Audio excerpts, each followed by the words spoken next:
Kasi ba kayo ng kalendar na ganyan kalaki guys? Ayan ang kalendar kong sobrang laki-laki. Kahit malayo ka makita mo siya. Yan, dito ko lang siya nilagay sa tigiliran kasi nga ang hirap talaga na ipadikit. Kailangan talaga ng maliit na pako. Yan ang kalendar natin 2026.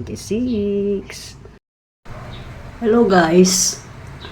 Tapos na yung paglagay ko ng balon na 2026. Ayan, dahil nga alis ako at iwan ko dito yung bahay. Ayan yung kanyang banner. Siyempre naman yung Happy New Year ko. Kita ninyo yan? Yan guys, ang aking decoration. Oh, wow! Na hindi ako dito hindi ako dito New Year. Meron akong share sa inyo na simple lang na hindi kayo gagastos. Ang kailangan talaga natin is bigas.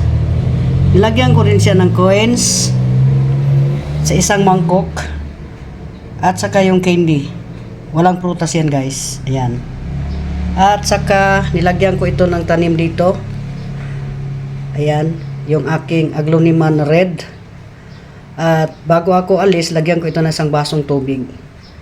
Ang symbol nito is yung peaceful at abundant. At siyempre, magdasal. At ang ilalim nito guys, meron itong wish list or bucket list. So, advance Happy New Year sa inyong lahat guys. Have a peaceful and bountiful New Year of 2026